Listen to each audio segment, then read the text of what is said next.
Good morning, members, and welcome to this meeting of the Economy and Resources Committee. This meeting is being live streamed and recorded and will be made available for viewing through our Council's website. Can I remind members to follow the good practice guidance, which includes muting microphones and switching off their video when not addressing the meeting. Those of you attending virtually who wish to contribute to any item should write "Speak" in the Teams chat function, and you will be invited to speak in order about new issues. Should your question or issue be raised by a previous speaker, please withdraw your request so that we can deal with the business as efficiently as possible. The usual standing orders apply, including that any votes will be undertaken by roll call. If any member has to leave the meeting for any reason, can I remind you to either leave the Teams meeting for that period of time, or alternatively write "Leave" in the Teams chat function and then join when you're able to rejoin us. This is required to allow us to record member presence, and please do not use the chat function for any contributions that are material to debates. We have several important reports to consider today, and I anticipate we will deal with business in our usual efficient manner. Item 1 is Sederant apologies and Chair's approval of members' remote participation. Claire, can you provide the Sederant and any apologies, please? Okay, thank you, Chair. Currently, just for members attending on Teams, we have 5 members present in the Council Hall, as well as yourself, Chair. We have Councillors Nicholson, Murray, Sloan and Thompson. All other members currently present on Teams, apart from Councillors Brodie, Giusti, McClelland, Tate and Wood, have no actual apologies. Councillor McClelland will be running late, but anticipates he'll be able to join the meeting shortly. Thank you, Claire. I'll move on to item 2, declarations of interest. I have a declaration of interest in item 8, Town Centre Living Fund 2021, on the basis that my wife is employed by South of Scotland Community Housing. I'll invite any further declarations of interest.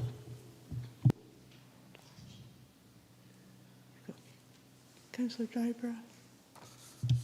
Councillor Driver.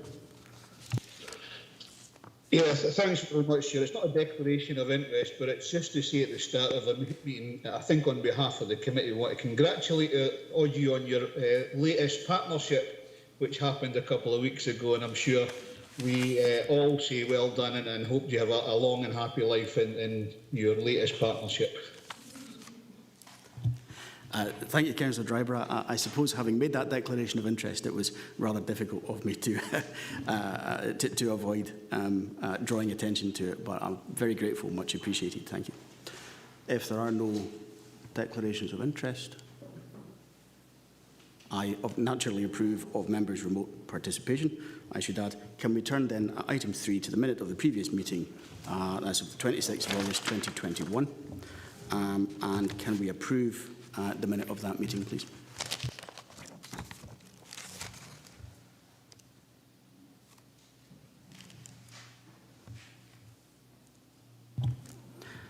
Okay, thank you, members. We'll move on to item 4, which is the Strategic Housing Investment Plan Annual Review 2021. The report is by Head of Economy and Development. This report seeks members' agreement to the annual submission of the Council's Strategic Housing Investment Plan to the Scottish Government for the annual review process. We are also asked to consider the inclusion of new projects as part of this update and are provided with confirmation of the funding available from the Affordable Housing Supply Programme with which to support developments within our region. Jamie Little is here to assist if members have any questions. Welcome, Jamie. Is there anything that you'd like to add to the report before we go to questions? Thanks, Chair. Yes, just to add one change that's happened very recently in the last week with the publication of the Programme for Government.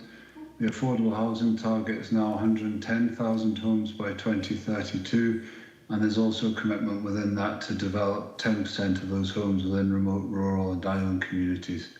And that's the only change, and obviously that'll be updated in the SHIP submission should members agree at today's committee.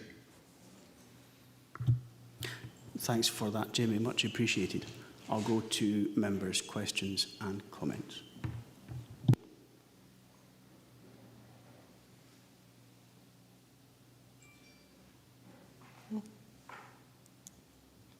Councillor Hislop. Councillor Hislop. Thank you, Chair. I think I've got my mic sorted, so it might be a longer meeting than it would have been if I hadn't. The thing that I'm going to ask, I think we should include the proposals that are here, but are we going to struggle to actually deliver some of these because of the sort of increased costs in building materials? I heard that some larger companies are stopping building houses just now because the actual cost is costing them to build them and sell them because of the increasing costs of materials. Okay, thank you, Ivor. Jamie, can you assist with that? Yeah, thanks, Chair. That is obviously of great concern during the delivery of the Strategic Housing Investment Plan. It's noted across the whole construction sector the increase in costs is causing significant problems, also the delay in supply of materials. What we have been doing is working with the Scottish Government around the Affordable Housing Benchmark Review. We're anticipating that the outcome of that work should result in increased funding being made available. It certainly is a concern, and we're having to identify new ways to try and deliver either savings or finding increased investment. So what we're trying to set out in the Strategic Housing Investment Plan appendix to this report is some of the support that the Council can give and does give, such as the Town Centre Living Fund, potentially looking at support through other funding streams as well. We do have in place a development forum and quarterly meetings with all of the development partners as well to try and identify these issues. And the Scottish Government have committed to an annual review of the subsidy benchmarks as well. So while these are anticipated as potential issues, we are working very hard to try and make sure that we mitigate these in all cases. Thanks, Jamie. Ivor, do you want to come back? No, thanks. It was just the worry that by putting a lot of things in and not delivering them, would we be penalised? But I would think the money will be able to be spent because of the rise in costs, but would we deliver the programmes? That was my concern. Okay. Thanks, Ivor. Councillor Nicholson. Yeah, it's just in the back of what Councillor Hislop was saying. Are all these, on page 47, for example, you've got the Garrick Hospital, Stranraer. I was up there and I spoke to somebody regarding that point about the supply and the costs. And what they were saying was that, well, they had the contract in place. So, it's then up to the builders, but this puts pressure on the builders as well. And the supply issues coming from that. So it's not just, the associations that might fall into a trap. It might be the builders, construction companies. Ronnie, I do think it's a good point. The impacts could be felt at other points in the construction chain, so to speak. Jamie, on that point, can you assist? Yeah, obviously the Garrick Hospital site is due for completion within this year. We're certainly hoping that will be the case, and there has been significant additional funding put in through the Town Centre Living Fund and the Town Centre Capital Fund to that project. In terms of the support for the construction sector, as Councillor Nicholson has alluded to, where a contract is in place, that does mean that the price and the tender has been agreed. However, we do encourage and work with our registered social animal partners to be reasonable around the increase in costs and where these are justifiable to try and identify additional resources, because another significant role of the Strategic Housing Investment Plan is about supporting the construction sector, long-term sustainability of those jobs. So we do often discuss these through the Development Forum and at our quarterly meetings. However, we do take a very proactive and supportive approach, recognising those wider strategic benefits. Thanks, Jamie. I'll turn to Archie next, please. Yeah, thanks, Chair. And just to support Jamie and what he said there, we have a housing forum tomorrow, actually, and discussing sort of poverty and the issues that brings along as well. So it's certainly high on our agenda to try and support the registered social landlords and the housing associations with getting the affordable housing, social housing built within the funding that we receive. But just to support Jamie to say that we are in discussions with Scottish Government to try and improve that offer from them to help the registered social landlords get in and manage the improvement plan. Thanks, Archie. I think that's helpful. We'll go to Councillor Murray next, please.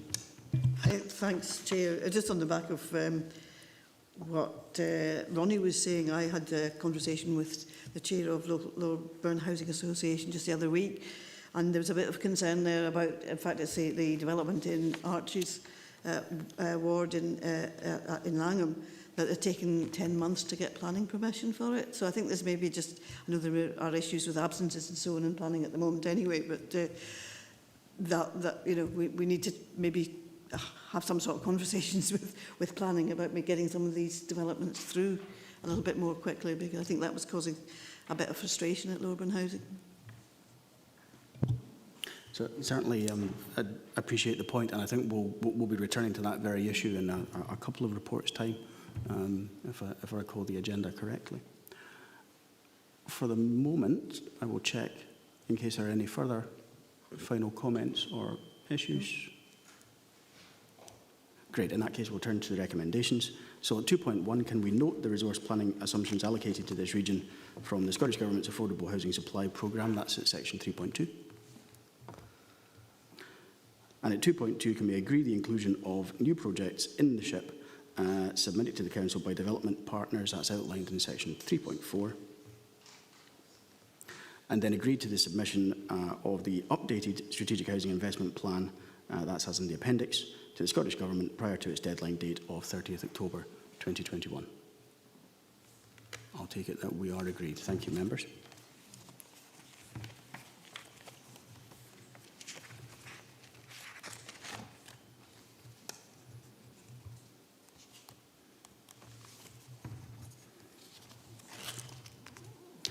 Item 5 is the Economic Recovery Plan update, and particularly High Street Challenge Fund and Enterprise Seed Fund. And the report is by Head of Economy and Development. This report provides us with an update on proposals to support renewal and recovery in our town centres, including the proposed High Street Challenge Fund scheme, which we discussed at our meeting in June. The report also proposes a new grant scheme to encourage self-employment startups. We're advised these are made for economic recovery and the funds drawn down from Business Loans Scotland. Steve Rogers and David Gardner are here to assist if members have any questions. Steve, David, is there anything that you want to add before we go to questions, please? Thank you, Chair, and good morning, members. Chair, if I may just make one minor correction to the wording in the report. The introductory paragraph under paragraph 1, the final sentence there, the reference to the Flavour Fortnight Food Festival in October should be deleted because that event is no longer happening. So that should be removed from the introduction. Thank you for that, Steve. We'll note that change. If we're content, we'll go to comments and questions, please.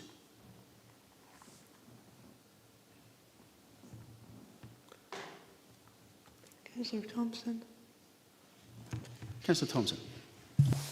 Thanks, Chair. It was actually, obviously we had a youth council and full council meeting last week, and one of the things that was discussed was about, I suppose, breaking down barriers to opportunities in town centres, for example, and how something like this might be an opportunity for maybe younger people who want access to maybe start up businesses or get employed or basically participate in town centre living in whatever form it comes. Is this something that would be shared with the Youth Council? Because obviously there was a bit of interest expressed in how young people can actually access opportunities where they might be prohibited just due to cost or other factors. Thanks, Stephen. Steve, David, I would presume there is no reason why not, but what would be looking to kind of be proactive with that, with young people interested in getting into business?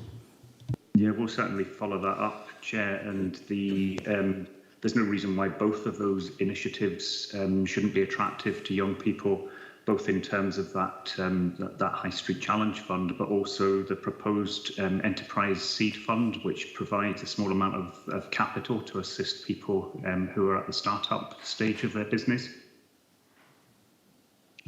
Thanks. Thanks, Steve. I think that's helpful. I'm going to go to Ivor next, please. Thank you. I think this could be good if it was well run, but one of my concerns is a lot of the things that we're doing is putting people into shops. But how are we getting the people into the town centre to see those shops? You know, Dumfries currently, we've got, is it 200,000 or 300,000 we've got to spend on the fountain. Now, nobody can see that fountain if they're driving around Dumfries, because you have to park somewhere and then come in. But people go around the outskirts, around the inner ring road, as I call it, and there's nothing really attractive to look at in there. So how do we get people's eyes to see these new shops?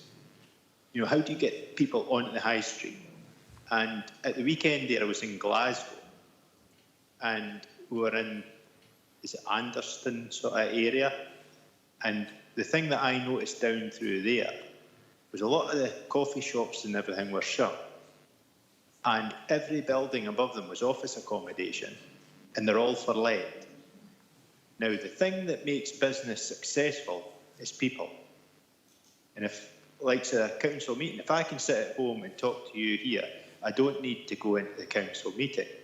Likewise, how do you get the change from online buying back to into a town centre?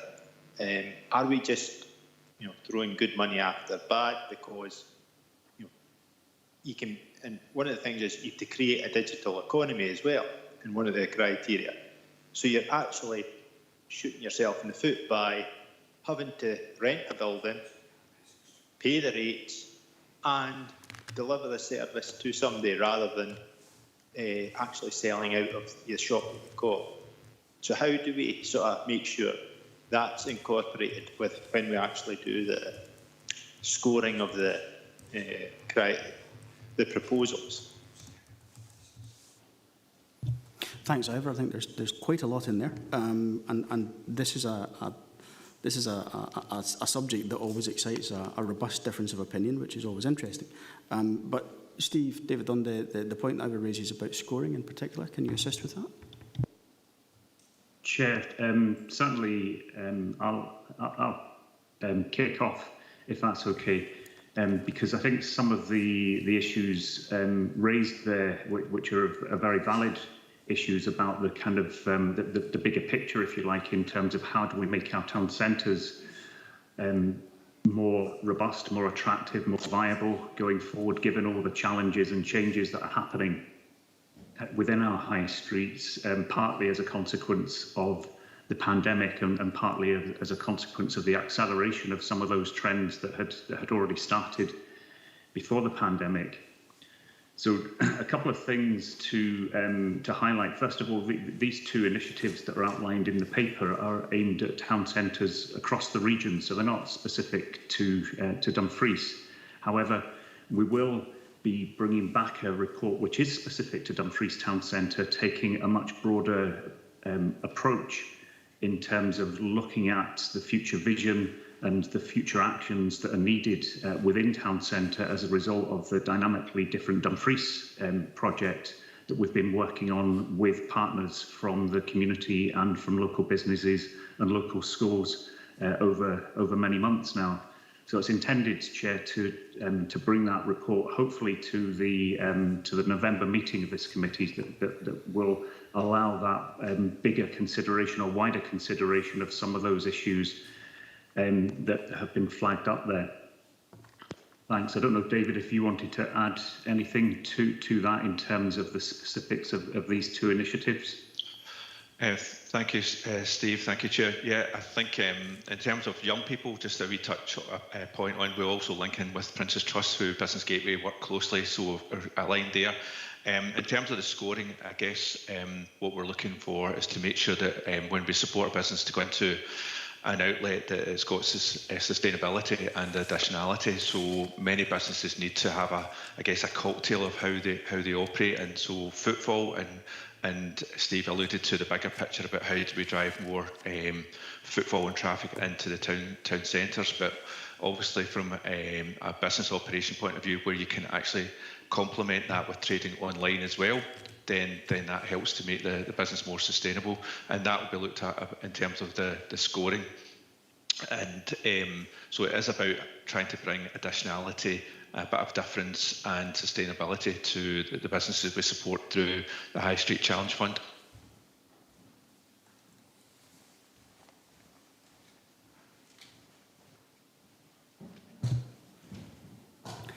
Thanks, Steve. Thanks, David.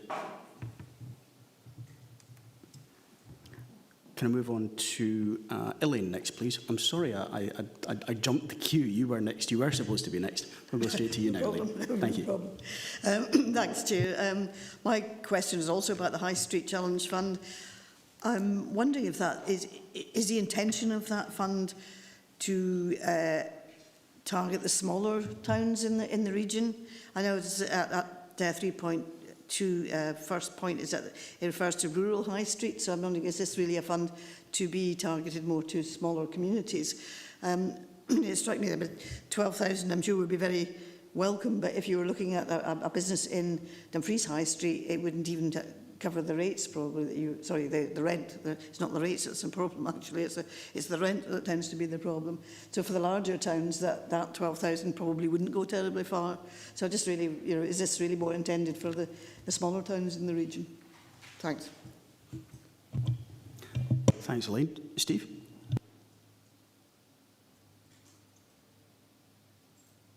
Thanks. I'll bring David in on that, but I think the intention is to, rather than to target at specific towns, is to have this as quite an open competition. Yes, thanks, Steve. Thanks, Chair. I think we tried to take on board the comments from the previous committee, where we had actually elected some specific towns, and we've just made it very open. So I totally understand the comments been made, but it is open to any location, and it's still a significant contribution in terms of overheads, even for a unit, for example, in Dumfries, where most of the rent is, barring some of the larger ones, will be £20,000 to £30,000 per annum. It's not overly excessive in a lot of them, but it's definitely right across the whole region, and we'll just look at each case on its own merits. Thanks, Elaine. Is that helpful? That's fine, thanks. Okay, we'll turn to Councillor Hagman next, please. Katie. Thank you, Chair. So the report before us is great. We're getting more detail. I know that we had information on the funds at the previous meeting, and we've got more detail now, so that's much appreciated. I'm just wondering, though, in terms of capacity, because we're talking about 120,000, and it makes reference to 10 lots of 12,000. So that doesn't have any figures in terms of administration or how this is set up. And I also note that we're talking about having judging panels across the three areas, and we do have area committees. And I'm just wondering, was it explored at all to use the existing committee structure in that manner? Because, to set up a new judging panel that would then be set up in each of the localities in Nithsdale, Annandale, Nestdale, Stewartry and Wigtonshire, I'm just wondering, in terms of duplication and officers' time, we've got less officers doing more work, and yet we're creating another new style of funding application. I'm just conscious each of the area committees has a has discretionary grant funding that they allocate, and we work with officers and scoring panels. And I'm just wondering why that method wasn't, or that, not even that method, but that, that method, why that wasn't considered, or maybe it was considered and discounted for some reason. So I would just be interested to find a little bit more information about that. The second question I've got is in terms of the Scotland Loves Local, and it's just really for some clarification. It talks about the additional £50,000 to support applications. So are we looking at a total amount available of 100,000? And with you're shaking your head, David, but that's great. I'm just also wondering, we've got a closing date of the 1st of October. How are we in terms, have all those applications come in? Are we looking at a surplus, or are we going to have to advertise again? So there's 2 points there. So I'll pass back to the officers, if I may, Chair, and hopefully we can get some clarity. Thank you. Thanks, Katie. Steve, David, can you assist with those, please? Thanks, Chair. I'll deal with the first point in terms of the approvals process, and I'll ask David to address the second point about the Scotland Loves Local scheme. So the thinking in terms of that assessment panel, Chair, is that first of all, that needs to operate on a flexible basis, so that we're able to call that together as and when we get applications, and to have a relatively quick turnaround time. So the administration of that process would be done through Business Gateway, through our existing resources.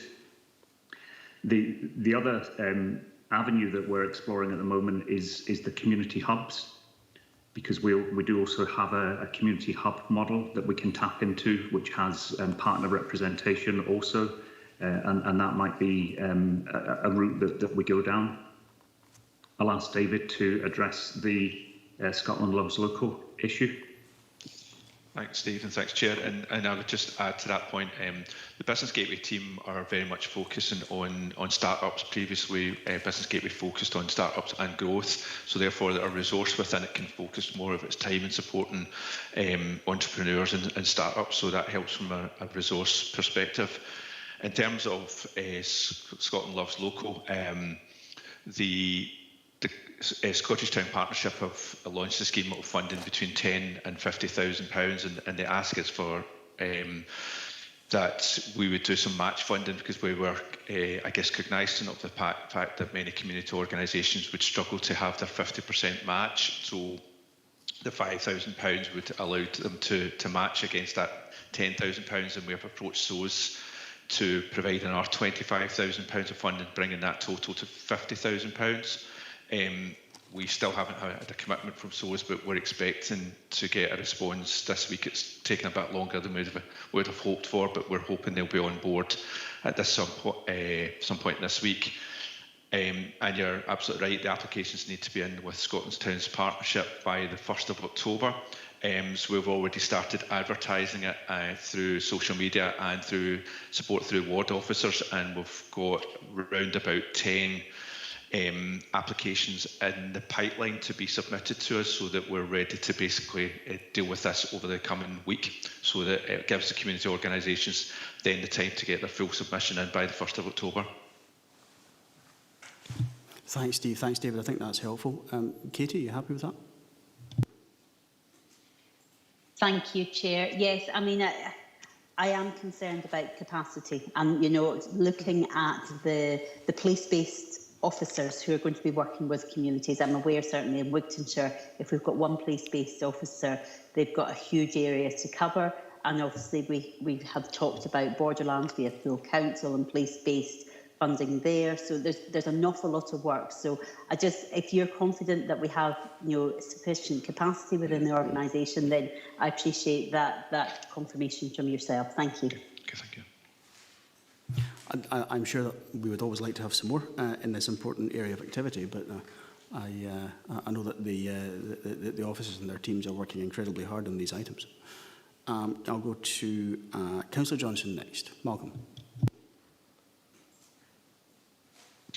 Thank you, Chair. It's the High Street Challenge Fund, point 4 and paragraph 3.2, engage the local community. I just wonder how are you planning to go about engaging the local community, taking this thing forward? To me, it does kind of seem a wee bit gimmicky having the Dragon's Den style thing, but I'm sure that I would hope anyway the reason for having that is to help the publicity of the thing. And I was I could do a bit more information on how you're going to select the judging panels and what basis that's going to go forward. And the next thing, on page 53, come back to the Scotland Loves Local Fund, which is, on the face of it, an excellent idea.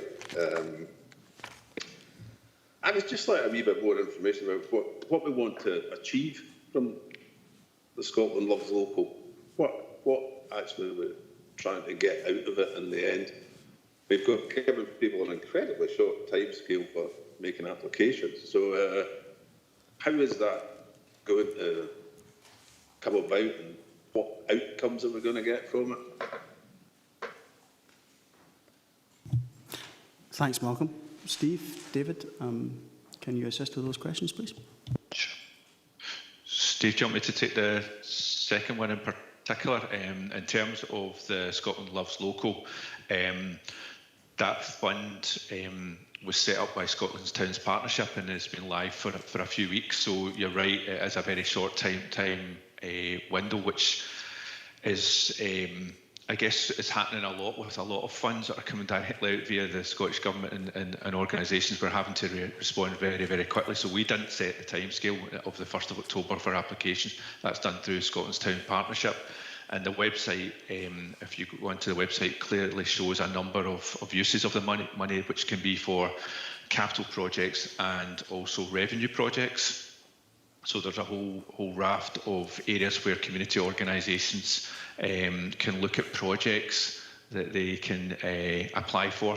And this is the second round. The first round was actually 100% funded, but this time they're looking for a 50% match. But as I say, we don't set the criteria. This is done by Scottish Town Partnership, but we've seen it as an opportunity about how do we support that on a local basis. And I guess in terms of the first one, in terms of the Challenge Fund, how do we engage with communities? So basically it'll be about how we use Business Gateway, the Business Gateway website, Business Gateway social media, DWGO, and working with ward officers to get the message out, to make sure that everybody is aware of the fund and the opportunity to apply for it. So, and again, in terms of our judging panel, we will work closely with our ward officers, our police officers to create that panel. So again, it'll be people who have got local knowledge of communities. Hopefully that answers your question. Okay, Malcolm, I hope that helps a bit. Oh, it does, but we are talking about increasing Galloway here, and I always like to find out what the impact locally is going to be with any of these schemes. To be quite honest, what are we actually going to see happening on the ground? And how much benefit are we going to accrue? But of course, that will in no small part depend on the nature of the applications that come forward. I think it would be fair to observe. It won't simply be a matter for us. Let me check to see whether there are any final comments or questions. Councillor Hislop. Ivor. Thank you, Chair. Sorry to come back in, but what happens if through the Dragon's Den experience we actually unearth a diamond and he comes in and asks for £60,000 worth of funding, and that £60,000 worth is going to create something that will be better than £12,000 ventures? Do we include him or her, sorry, or do we actually say, no, the criteria is 10 at 12,000, because we don't want to miss something if someone comes up with a great idea? Ivor, I think it's a fair point. David, do you want to respond to that one? Absolutely. So, like many businesses that come forward, then the request for a particular fund would be higher than what we can do within that. So, if it's £12,000 from this particular fund, but what we do is work with the client to seek finance from elsewhere. So, it might be that we'd turn to other stakeholders such as South of Scotland Enterprise to say, look, we've got a really, really good case with both strong social and economic attributes to it. To see if they would be able to put further funding into it. So we'd work with the client as we do in many other cases. Okay, so Thanks. the sky is potentially the limit if the idea is good enough, Ivor. I think that's perhaps the core message. Members, will turn to the recommendations. Can we note 2.1, the proposed High Street Challenge Fund scheme? That's in paragraphs 3.2 to 3.6. Can we agree the allocation of £120,000 from the Recovered Business Loan Fund to the High Street Challenge Fund scheme for financial year 21-22? And can we agree the allocation of £75,000 from the unspent balance of the Business Support Discretionary Fund to support the Enterprise Seed Fund? That's as detailed in paragraphs 3.7 to 3.13.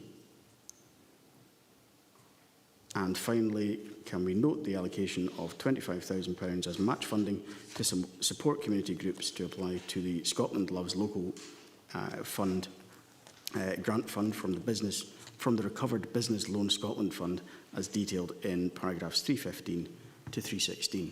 I'm conscious that's a lot of funds in one paragraph, but I think it is clear if we are agreed. Thank you, members. Thank you, Steve, David. Item 6 is Local Development Plan Supplementary Guidance. The report is by Head of Economy and Development. This report advises us of comments received on the consultation on the Sustainability Reducing Carbon Emissions Supplementary Guidance to the Local Development Plan. And we are asked to approve the next steps required for the adoption of the guidance.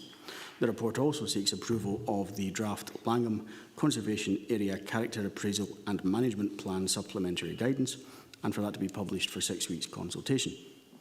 Shona McCoy, John Doig and Marie Marshall are here to assist if members have any questions. Welcome all. Is there anything that you would like to add before we go to members' questions and comments, please? Nothing further to add to the report, Chair. Happy to take any questions. Thank you. We'll go to questions and comments then, please.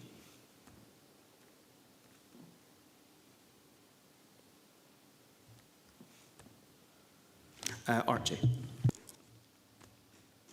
Yeah, thanks very much, Chair. And I just want a bit of clarity and a bit of maybe confidence in this one on the Langham Conservation Area Character Appraisal. Obviously, there are other things going on in Langham as well. So, for instance, the Langham Flood Prevention Scheme, and that's going through sort of consultation at the moment. Will this have an effect on anything that's happening there? I don't think it will do, but I'm just wanting that sort of clarity and confirmation that that's the case. Thanks, Archie. Shona, can you assist with that, please? Yeah, thanks very much. And I'll bring Mizzy in if she's anything to add to any comments I was going to make. Just to say that the draft character appraisal does make it clear that change is actually inevitable within a conservation area, and that recognises that climate change through flood prevention methods are inevitable and are needed. There is a section in the draft plan about flooding. It's obviously a well-known issue within Langham. So I think Councillor Driver is quite right that the draft Conservation Area Character Appraisal and Management Plan shouldn't have any impact on the proposed Langham Flood Protection Scheme. I don't know if Mizzy has anything she wants to add to that. Just to say that the character of Langham Conservation Area is obviously about design and layout, and anything that the flood protection scheme would bring, excuse me, in terms of physical structures would just need to fit in with the design and not to have a negative impact, detrimental impact on the conservation area. And I don't think anything I've seen, for example, in the fly-through that's available, whether that's what is proposed in the end or not, there's nothing in there that would cause any concern in terms of the character of the conservation area. If I can come back on that then, Chair, then potentially this could have a positive impact on any future flood prevention scheme, because we're still going through the consultation process on that, yeah? Yes. Yes, well, an additional impact might be that some of the sites that are currently vacant might actually be able to be developed, which aren't able to be developed because of the flood risk at the present time, and that would of course be of benefit to the character of the conservation area as well. That's great, thank you. Thanks, Archie. Are there any further comments or questions?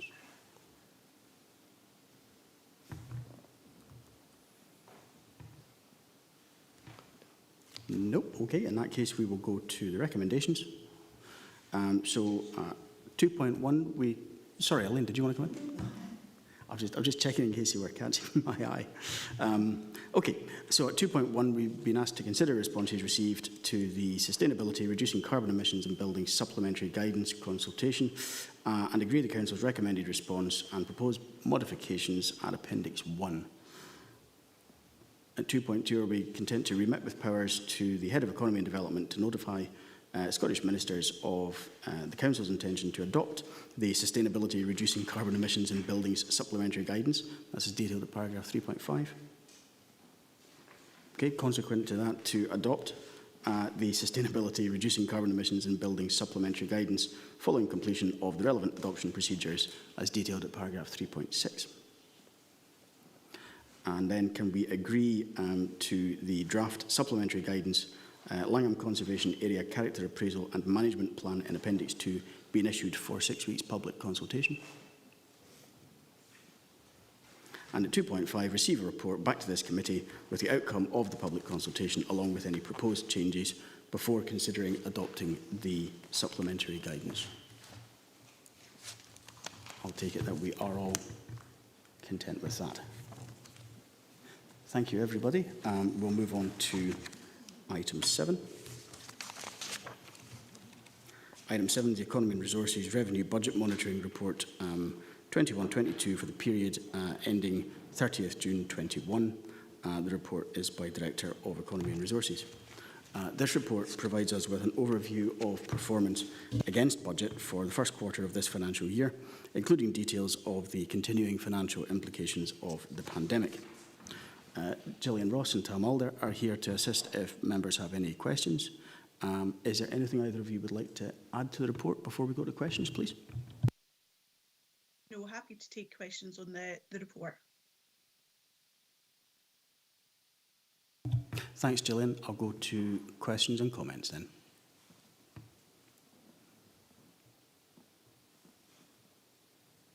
Elaine. Thanks. I made reference an earlier item to some of the problems of the overstretching of the planning resource, and I'm pleased to note that there is a proposal here to employ a further 2 full-time equivalent FTE posts. It says this would be time limited to 3-year deployment. I just wondered, I know that it is quite difficult to recruit people in planning anyway.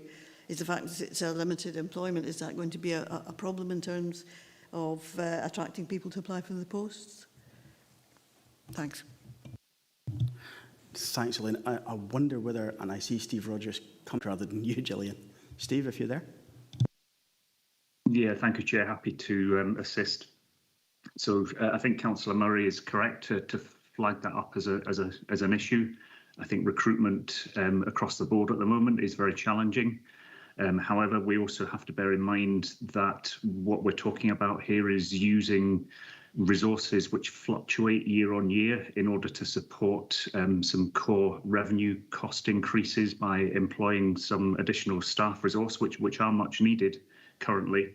But we wanted to essentially reserve our position to be able to revisit and review this position in 3 years' time to see where we are in terms of application numbers and fee income. However, should we encounter a difficulty with that recruitment process, then we may have to more quickly revisit that issue. And I'll certainly come back to members with an update on that at the November meeting. I think that is helpful. Elaine, you want to come back? Yes, thanks, Steve. Okay, I turn to Malcolm Johnson next, please. Malcolm.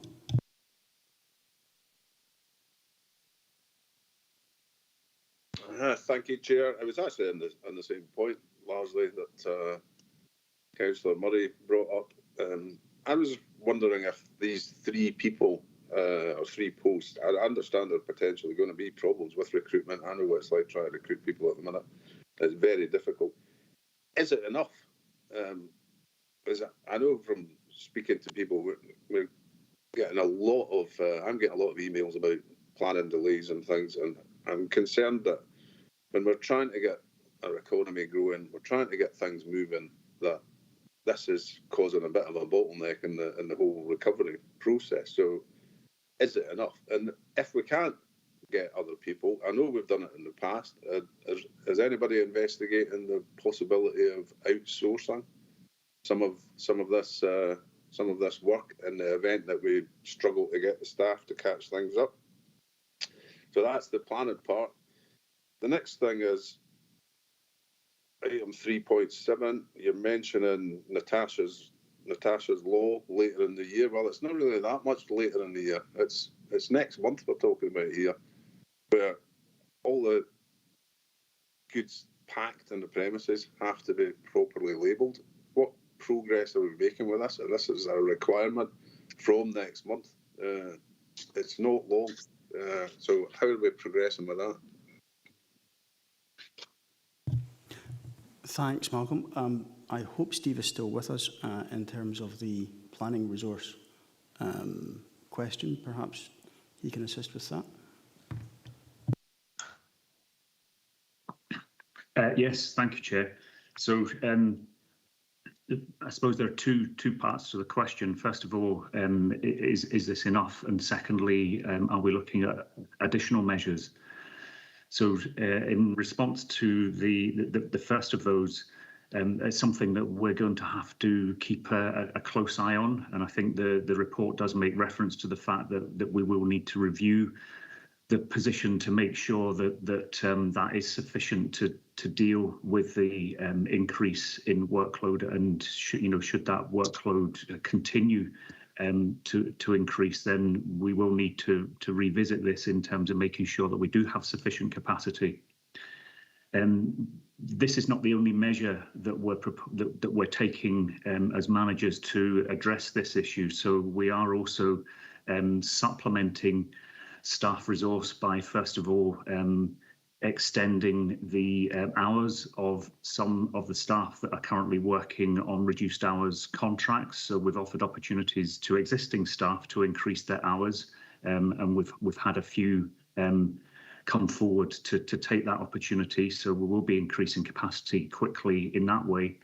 And secondly, we're in the process of establishing a framework arrangement to use external consultants particularly to assist us with the assessment and the landscape assessment of wind farm applications, and also to support us through wind farm and renewable energy projects when they go to appeals or public inquiries, which can be extremely resource intense in terms of staff time. So we're taking those additional steps as well as this recruitment process. Thanks, Chair. Okay, thanks, Steve. And I'm not sure who might be able to assist us with regards to Natasha's law at 3.7. I do see that we're promised further reporting on that as part of the regular monitoring reports to the committee. I don't know whether we can get any further information, as Malcolm's asked. At this Chair, point.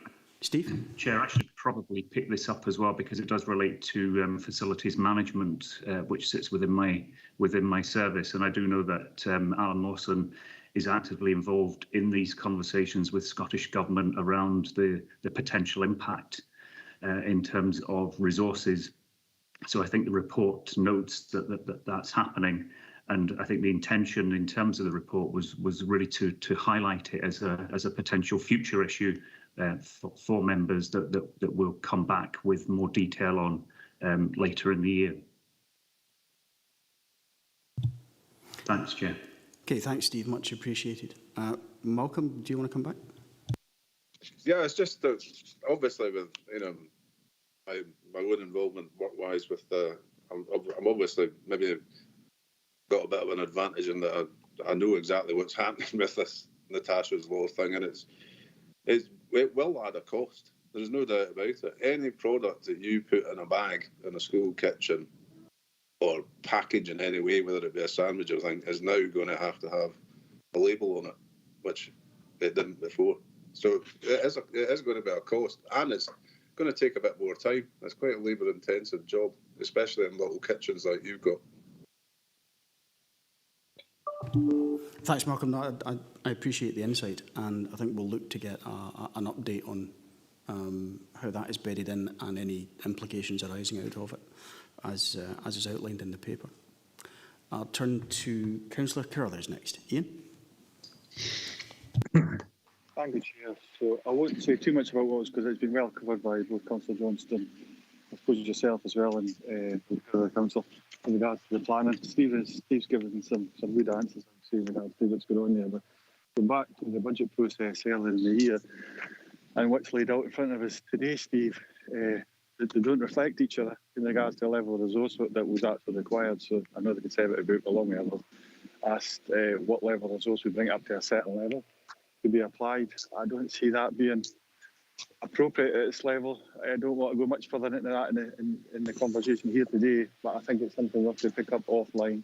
3 years far too long to wait. I'm still getting phone calls from all over the region in regards to complaints, more in regards to not the decision making, but the timelines and the service that's being provided.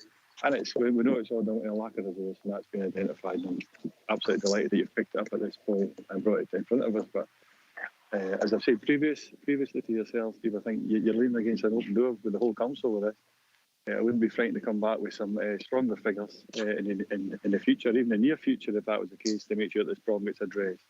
It's too important to the rebuild, recovery, the economy and increasing balance. Thank you, Chair. Thanks, Ian. Okay, if there are no further comments or questions, I shall just pause to check. Okay, we'll turn to the recommendations. So at 2.1, can we note that based on the position as at the end of June 2021, excluding those additional costs that have been attributed to COVID-19 response and recovery, Economy and Resources is forecast to return a net underspend of $235,000. That's as detailed in Appendix 1. At 2.2, can we note progress against the delivery of the agreed policy development allocations applied to the 21-22 budget, as detailed in Appendix 2? And at 2.3, can we agree the utilisation of projected in-year resources underwritten through service reserves to fund measures to address capacity issues within the Planning and Development Service, outlined at paragraphs 3.4 to 3.6? Okay, I'll take it we are agreed. I have a declaration of interest in the next item, so Archie, if you'd take over, please, I will leave the room. Thank you. Thanks, Chair. We've got item 8 on the agenda, which is the Town Centre Living Fund 2021, the report by Head of Economy and Development. And we are asked for our agreement to funding allocations from the Council's £1 million Town Centre Living Fund to support the long-term sustainability of local town centres and to contribute to strategic housing and regeneration objectives. Jamie Little is here to assist if members have any questions, but first, have you got anything to add, Jamie? Thanks, Chair. Nothing further to add to the report at this time. Okay, thanks very much. Members, are there any questions or comments? And Claire, if you could keep me right in the room to make sure, because I can't see any hands up or anything like that. Thank you. Got Councillor Nicholson in the room. Okay, thank you. Councillor Nicholson. Thank you, Chair. It's just regarding, the Jubilee buildings in Dumfries, in English Street. I've no problem with that, the £140,000, and we're going to get something back from it for town centre living, etc. And it's a historic building, listed building. But it just sprung to my mind about how we encourage people to actually come into different buildings and take up the challenge of moving into town centres throughout the region, not just in Dumfries.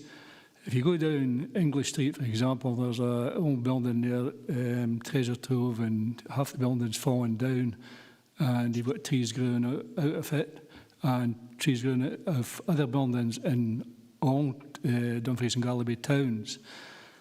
And I thought, you know, we as a council, we encourage people to deforest their buildings if you want.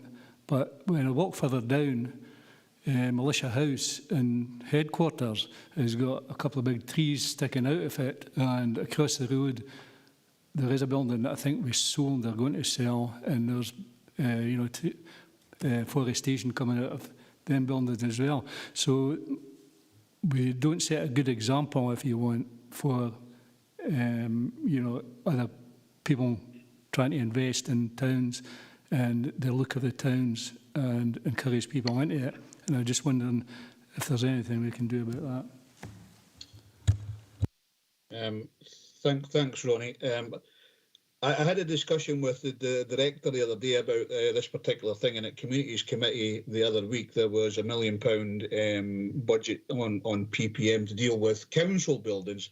Lorna, are you there to discuss anything else on that? Thanks, Archie. Yeah, so it was Finance Procurement Transformation Committee agreed as part of the asset class review 1 million ppm, so that's planned preventative maintenance. There are a number of buildings that require that investment, and that's been an issue, and members have recognised that in the investment. So we intend to get started with that very, very shortly, and we will address those issues that you've raised, Councillor Nicholson, in our own properties. Of course, private property owners is a different issue, and it's maybe something that we need to come back to members and give some further advice on. Chair, I know, I know that, and that's fine, but if we're trying to encourage it, I think we should set the example ourselves. I know that Councillor Marshall had the same sort of comment to make. Jamie, have you got anything to add to that? Thanks, Chair. On the subject of council buildings, I don't have anything to add, but obviously we are very actively trying to encourage private property owners to either come into the town centre and provide affordable housing or to renovate these buildings.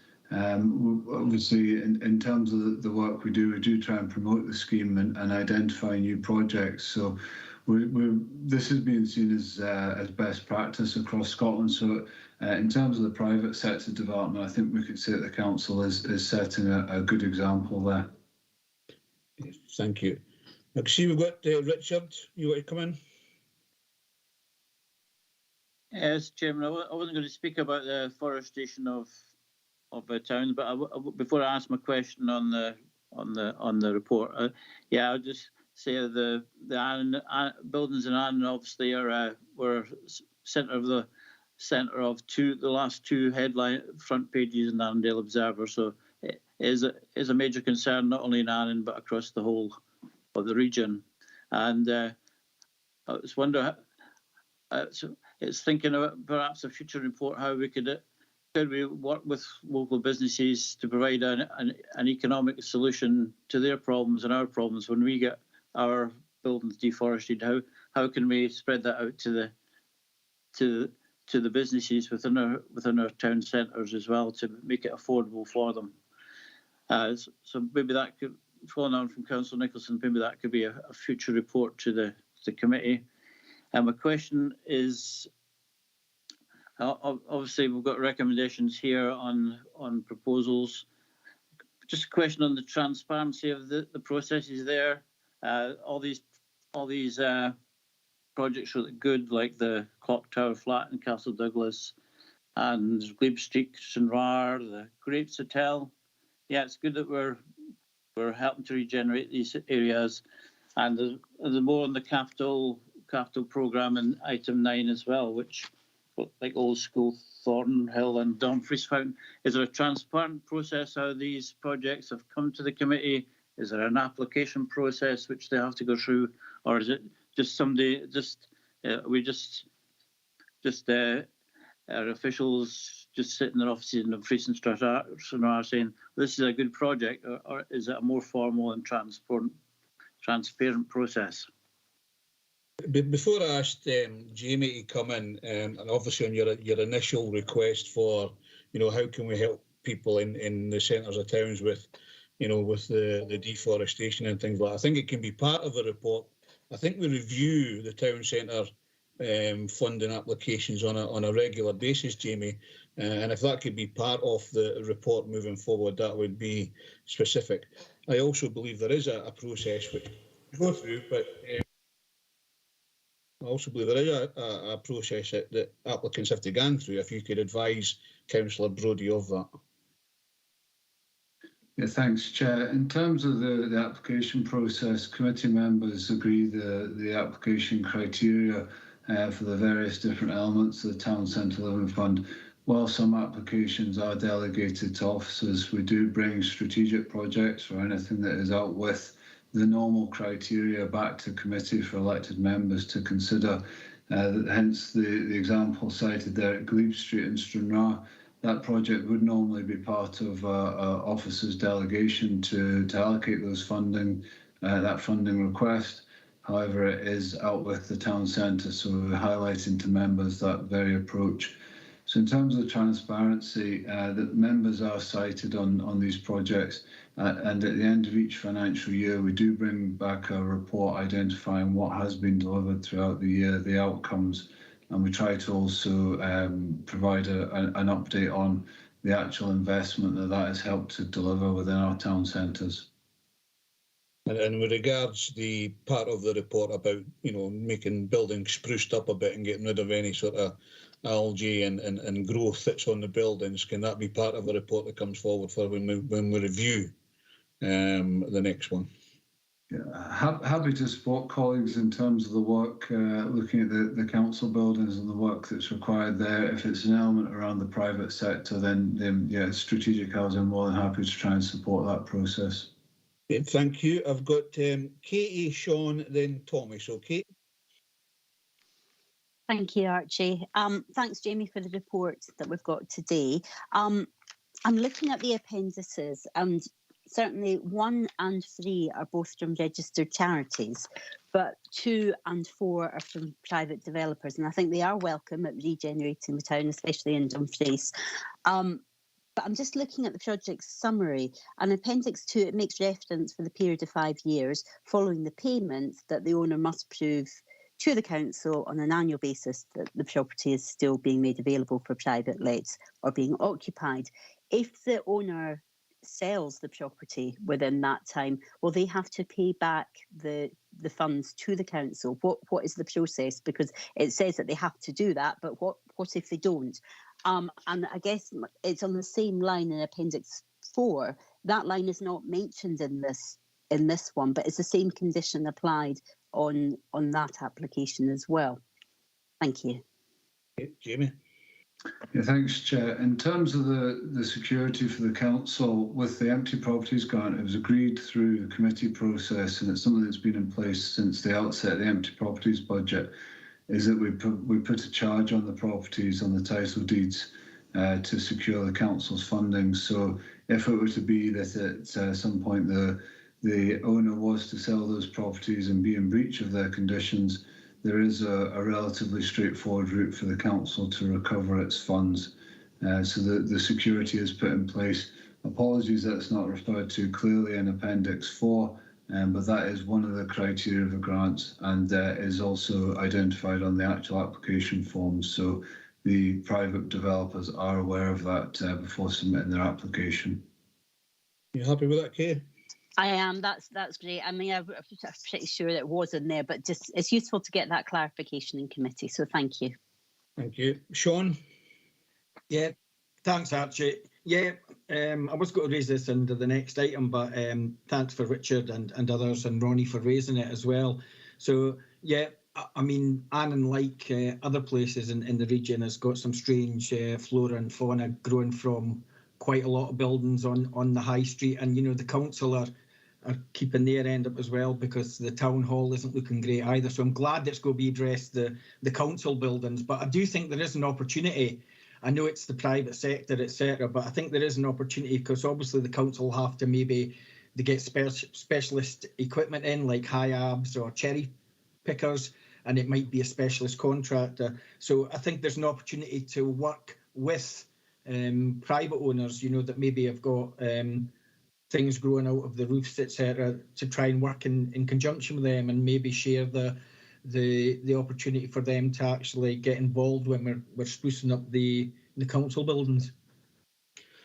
Thanks, Sean. And you know, it will certainly be a lot easier in Annan to deal with any new private developers. The last one was really hard to work with. But I think Lorna, is this something that we can put on as part of a future report, making sure that you know that we can work with private developers to see if we can use this fund for that? In terms of the Town Centre Living Fund, it is I think a capital investment fund. So the application of that in terms of maintenance of properties would be something we need to look at, and that wasn't what was decided by members in establishing it. I think the points members have raised around not only private developers but building owners, whether they be businesses or domestic, and the maintenance of the buildings, particularly in town centres, is something that we will come back to members on potential options or other ways to address that, Archie. So we'll look into it and we'll keep members informed and bring something back. That's great. Thanks, Jerry. Okay, Tommy. Thanks, Chair. Firstly, maybe if I could apologise for going off piste a wee bit here, because I'm not just too sure where it should be hung. I know it's Town Centre Living, I know it's Economy and Development, but it's the George Hotel again. And it's a fact that we're spending more and more money. Now, I was one of the advocates, one of the people to advocate keeping the George Hotel up, keeping it in place. It was a historic building. I'm afraid, like most people in Stranraer now, I'm taking the opposite opinion. It's time to pull it down. You know, this better use could be made of it as car parking space or something. But certainly, it's going to take millions to do anything with it. I know there is an interested possible developer. I haven't heard how that's, or if it has been concluded, and would like to hear. I know that might be confidential, so I'd like to hear of that either privately or otherwise. But I don't think we should be spending any more money at all on George Hotel. I mean, this latest money we're spending is to keep it up, just to stop it from falling down. I mean, it gets to a ridiculous stage. Thanks, Chair. Thanks for raising that, Tim. I think it is a discussion that Lorna and Steve will have with ward members on the Grapes Hotel and the potential future project for that, because the demolition, of course, we need to have a planning application for that as a listed building and all of that situation with it. But I think, Lorna, would that be something that you could discuss with Tommy and Ward 1 members, or Steve? Yeah, Chair, happy to pick that up, and I think it is also addressed in the following report on the Economic Development Capital Programme. So it is our intention to bring a report to the November meeting of this committee outlining and seeking members' agreement to a future option for the George Hotel. Thank you. I've got Stephen and Jim. Stephen? Thanks, Archie. It was actually just to ask about, I suppose on a side note, just about cherry pickers. I don't know if we have one as a council, because we seem to rely on other parties to provide one as and when the need arises, but there must be, across our estate, we will know exactly how many buildings are of a certain height that we need to look after. So will we be able to get one of our very own, or is the business case just not there? Thank you. I've got the exact answer for that, Stephen, because I asked the same question of the department responsible, and we do have a cherry picker, but it's broken down at the moment. And unfortunately, the operator is on some leave at the moment for domestic issues. I won't tell you what that is, but it is rather sad. We have a cherry picker, but it does require. We've got one at the moment, and I've asked the department to look at see how we can improve that. But I think that's got little to do with the report in front of us. And I'll go to Jim and then David Ingalls on this. Thanks, Archie. I'm looking at the Grapes Hotel Whithorn, and I note in the appendix that it appears to be subject to VAT. Now, this is providing 2 new housing units. So why is VAT involved? Good question. Jamie? Thanks, Chair. Thanks, Councillor McComb. In terms of the VAT question, that's recent advice that the group have had from a specific VAT accountant. My knowledge of VAT around these elements is not as good as the accountant who's given them the advice, I should say, but I believe that it comes down to the fact that while they are a charitable organisation, the VAT relief is specifically for registered social landlords, which they do not qualify as. So that is the reason that they are now including VAT in their costs. And obviously that amounts to a substantial cost. It does have an impact, yes, and that's obviously something we're trying to support. And while the group have recognised that that's recent advice, they have sought this support towards the cost incurred from this new latest VAT advice. Unfortunately, the advice they had previously differed from this, but in terms of the overall cost, this is certainly something we're trying to support them with if members agree this report's recommendations. Thanks, Jamie. David? Morning, thanks, Archie. Just if you don't mind, if I can go back to George Hotel, I've just got 2 questions. First one is, are we only looking at one option for the George Hotel? At the early meetings prior to COVID, there were a couple of ideas tabled which seemed to be accepted by the officers that we spoke to at that time. So I'd like to know if there is only one option on the table. And the second option is, the second question is, whatever happens in Stranraer impacts on the whole of the west of the region, and are Ward 2 elected members to be included in any discussions or meetings for something so large as the marina development, for example, or what happens at the George Hotel? I'll refer to Steve or Lorna on those particular questions. Chair, yeah, thank you. Certainly, it would be our intention to include both Ward 1 and 2 members in those briefing sessions. And as I said previously, the intention is to bring a report back to the November meeting setting out all of the options as far as the future of the George Hotel is concerned. So it certainly wouldn't be confined to just a single option, Chair. Thank you. I hope that covers that, David. That's great. Thanks, Charlie. Archie, thanks. I've not been called Charlie for a while. That's good. Okay, members, can we go to the recommendations? The one is agree the allocation of £37,958.15 from the 2021 Town Centre Living Fund, Town Centre Sites, budget to South of Scotland Community Housing for refurbishment works to the Clock Tower Flat, Castle Douglas, as detailed in Appendix 1. Okay, David, is that a historic hand? Yeah, sorry. Recommendation 2 is to agree the allocation of £40,000 from 2021-22 Town Centre Living Fund empty properties budget for works to convert commercial premises at 79 Glebe Street, Stranraer, into 2 privately rented homes, section 3.6 in detail in Appendix 2. Happy with that? Recommendation 3 is agree an additional allocation of £44,912.24 to all roads lead to Whithorn from the 2021-22 Town Centre Living Fund, Town Centre Sites budget to support the conversion of the former homes, as in section 3.7 and detailed in Appendix 3.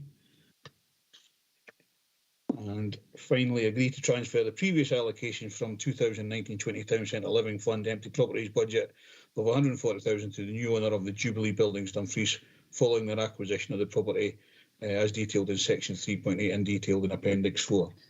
Are we happy with that?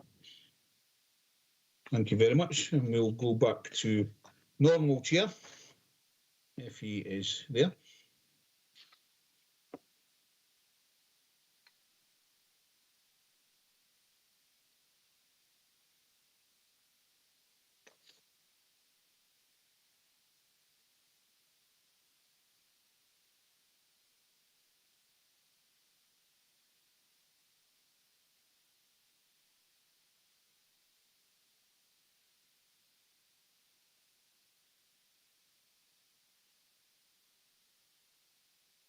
Chair, I wonder if you could, on the last item, maybe ask them to repeat the recommendations that were agreed.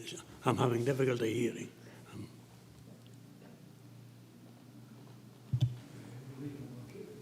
Or if that's difficult for yourself, you would just somebody write it down. Claire, could you assist Tommy with the recommendations that were agreed? Chair, the recommendations as is in the report, Chair.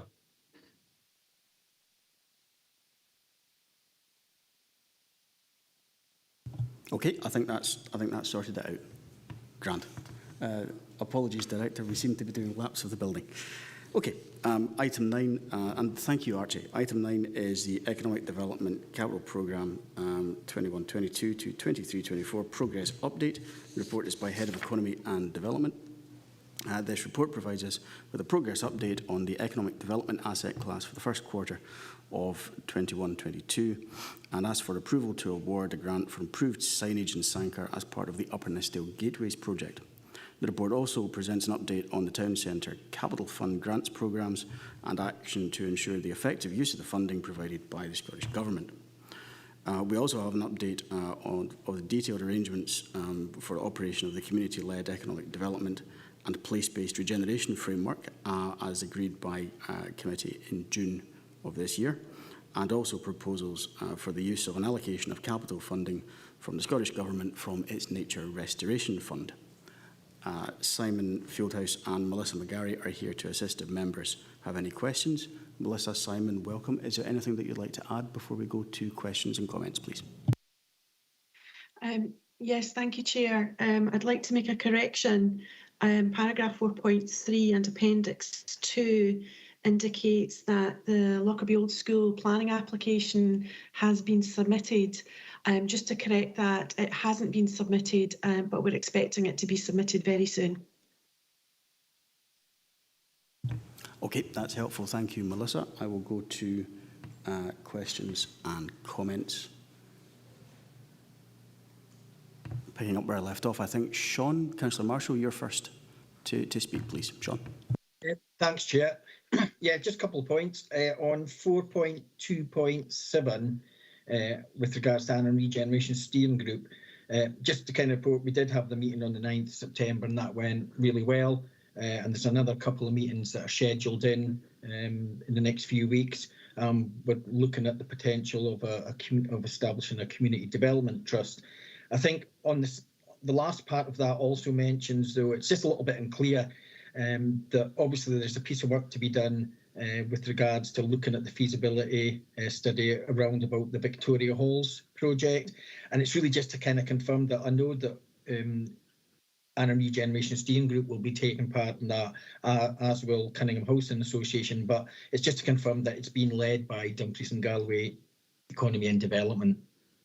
And the second point is on 4.5 and 4.6. I'm just a little bit confused because there's quite a lot of, if you look at the table in 4.4, it kind of states that the grant remaining is 57,000, and then there's a number of I just wanted to seek some clarity on the fact that if we do agree the increased grant offers of £24,090, then I'm just wondering, this it says in 4.6, together with the forecast underspend of 24,173, there's a potential sum of 32,269. So are we saying that over half this 60,000 grant is still not spent?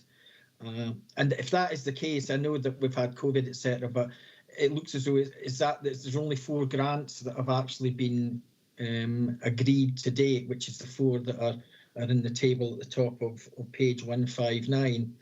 And whatever the balance is, I'm quite happy with 2,000 to go to Stranraer Reuse Centre. But the council did embark upon a study. They funded the study into the Annan High Street Improvement Plan.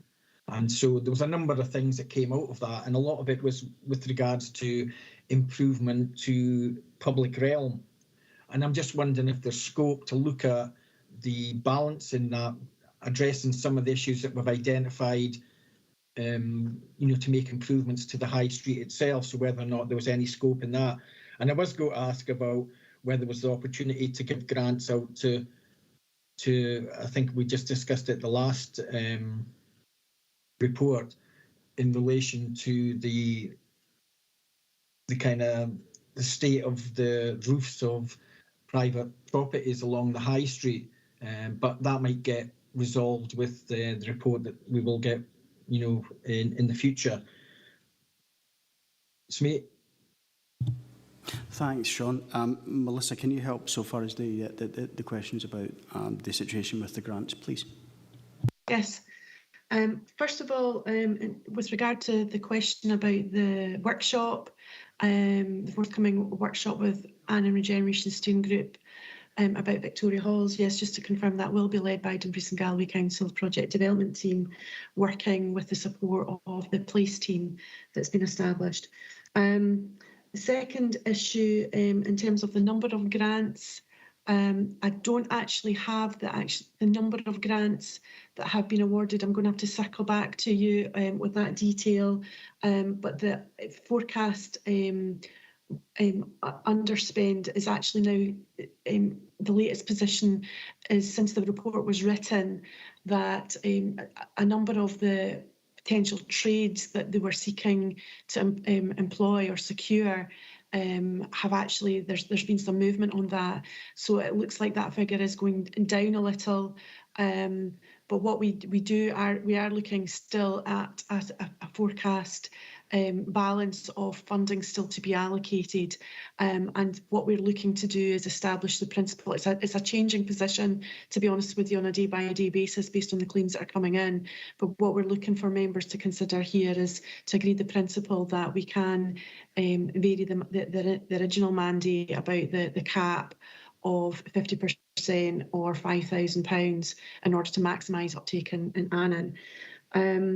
In terms of improvements to the public realm, that would be desirable, and if we could find a mechanism to get a project funded, committed, and expenditure out the door by the 30th of September or as near to that as we can, then I think that would be something that we would want to try and achieve, although I do have some doubts in my mind about whether that can be achieved within the timescales, given that we're looking now at only about 2 weeks. The final point is in relation to roofs. The issue there, I think, as our director commented on in relation to the previous report, is that the removal of overgrown materials from roofs and gutters, etc., is a maintenance item. Would normally come through revenue funding rather than capital funding. So there would be a challenge in actually ensuring that there was fit with the use of this funding, which is a capital funding for that type of activity. That's great, Melissa. Thanks for that. Just so if maybe you can get an up-to-date position, if you can send that out, and obviously if we can maybe get in touch with Shelley and we can identify maybe some of the public realm work that could maybe potentially be done, which is capital spend, that'll be great. Thank you. Okay, that sounds good. I see Melissa nodding. Excellent. Okay, thank you, Sean. Move on to Elaine, please. Thanks, Chair. My question is about the Dumfries Fountain on page 158 and the Town Centre Capital Fund. I note that the statement in the notes says that the project was due to be completed within budget with a forecast total out-turn spend of £28,827. But the grant allocated was £53,000. So first of all, I'm not quite certain what happens to the remaining £24,173 that doesn't appear to be required. But I also have another concern, really. Members and others will be aware there's been some negative reaction to the sum which that has been suggested would be spent on this project. Not that I think, well, some people don't like the project, other people do like the project and think it's worthwhile. But there's been some concern about the fact, I think it's 410,000 has been quoted as being the figure for it.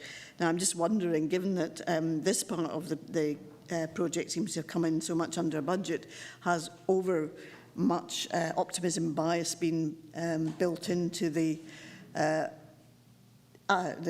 suggestion? I don't think it's actually I don't even know if it's an estimate, but whatever it is of 410,000, if it's a guess or an estimate, is there too much optimism bias in that? And is the project actually going to come in under budget? Because it does seem to be the impression of the stove anyway, that it wouldn't actually cost anything like as much as we're saying it's going to cost. So just wanted a bit of clarity on that. What happens to that £24,173 which is left over, and are we estimating the cost of the entire project? Thanks, Elaine. Melissa, can you assist, please? Yes, so that's the 24,173 goes into the pot of money, if you like, the amount of funding that is still available for allocation between now and the end of September, which I think we covered how we were proposing to do that in the previous question. In terms of the allocation for the fountain project going forward, that's a budget line, and the route forward with that, having agreed that's a budget line within the 3-year capital programme in June, the route forward with that was to bring forward more detailed proposals later in this year that would confirm the budget requirement. To enable officers to do that, the completion of the first phase of work, the design assessment and the study there and the consultation, once we have officers coming forward with the outputs from that piece of work and the results of that, they will be able to firm up what the proposals are, and then we will be able to bring forward a report to November committee, giving more detailed proposals on how much of that allocation that was included in the June report is actually required for the project, and then members will be able to make their decision on that basis. Thanks. Do you want to come back, Elaine? I suppose really the point I'm trying to make is that the estimate doesn't seem to be particularly robust, and it has attracted a lot of negative publicity because, and if it turns out not to be anything like as expensive as that, it seems to be. We seem to have stirred up a fair amount of opposition, which was rather unnecessary. So I think we'll need to look at the numbers when they come forward in November. I do take the point that it's attracted quite a lot of publicity. Although fountains are not necessarily cheap, I think from a variety of sources, about £3.75 million was spent on the Dalton fountain in Glasgow Green. And that was some time ago. I should imagine that between 2005 and now that cost would only have increased. Very different circumstances and a different structure, certainly, but they are not necessarily cheap structures to restore. But I think we need to see the detail when it comes forward. Can I go to Ivor Heslop next, please? Thank you, Chair. It's with regard to 4.5 and the table within that. Can I ask, the tariff that was set on this previously, is that a policy decision that we've implemented in the past whereby you can only have 50% or up to 5,000? And if we're changing that policy, what implication does it have other grants that may still be live, can they then come back in and ask for additional monies? And if it is part of the policy, why wasn't it impact assessed? Because it's a change in policy.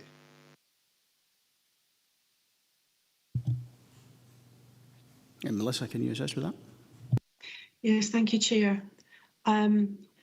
What we can advise is that the scheme that came forward to us, that the Annan Solutions team brought forward to us, reflected an earlier scheme that was operated in 2013 to 2016, I think it was, which was a region-wide scheme. And the arrangements reflected that, which was based on a 50% tariff up to a level of £5,000 grant for each individual grant application, not for each applicant, because we did get multiple applications from some applicants in some areas. So in terms of the timescale for putting together this project, just to remind members, it was quite an accelerated timescale that it came forward back in 2019 for Town Centre Capital Fund, which at that particular stage we understood all projects had to be fully completed by the following March. So there was only 3 or 4 months in which to put this together. And essentially what happened, I think, was a pre-existing scheme was used as a model, and therefore that's why the 50% tariff was used. As far as I'm aware, there was no particular rationale underpinning that when the original region-wide scheme was established. Okay, thanks, Melissa. I think that's helpful clarification. Ivor, do you want to come back? Does it have any impact on any other schemes which might actually can come back and say, well, ours has went up and we could be looking at an overspend in this budget rather than an underspend? Melissa? Not within the Town Centre Capital Fund. This was the only grants scheme that was operated through the Town Centre Capital Fund. Right, thanks. Thanks, Melissa. Thanks, Ivor. Ronnie? Thank you, Chair. It's just a comment on what the leader was saying there.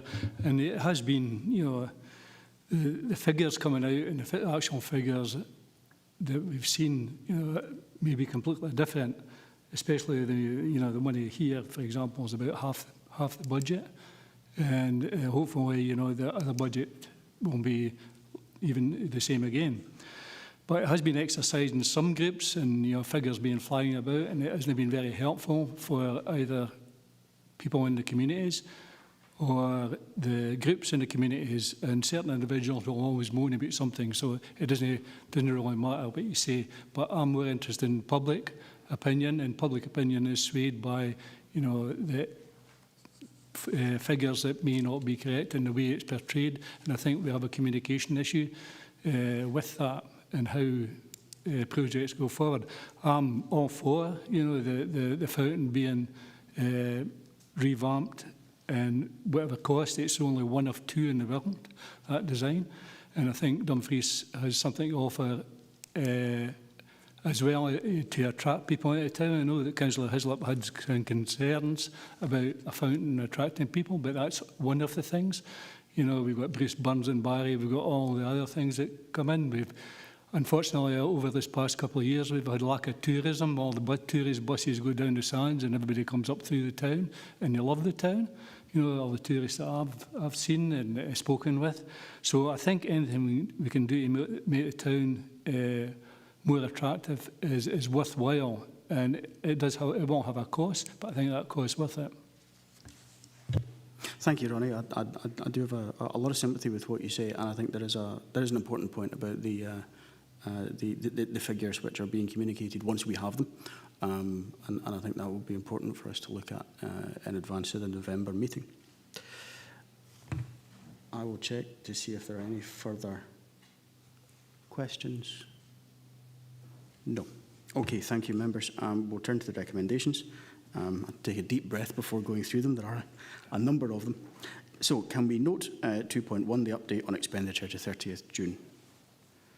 2.2, can we note programme project progress and project updates. That's as set out in the report and Appendix 2. 2.3, can we agree to award the grant of up to £25,166 to Sanquhar Community Council for the Sanquhar signage project as set out in paragraphs 4.2.6 and Appendix 3. And that's from the Economic Development Asset Class budget allocation for 21-22. 2.4, can we note the update on project expenditure associated with the use of Scottish Government's Town Centre Fund 2019-20 and 2020-21. That's as set out at paragraph 4.4. 2.5, can we agree to increase the grant that is available to be drawn down by Annan and DG12 property improvement grant recipients to a new value of 50% of eligible project costs as set out in paragraph 4.5 and 4.6. 2.6, agree to increase the grant awarded to Stranraer Reuse Centre Business Expansion Project by £2,000 to enable the order for an electric vehicle to be completed.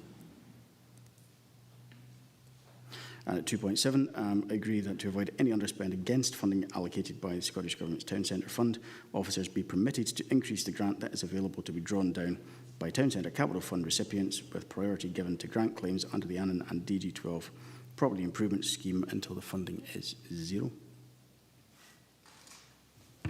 2.8, note the proposed arrangements for a new grants programme as part of the community-led economic development and place-based regeneration framework.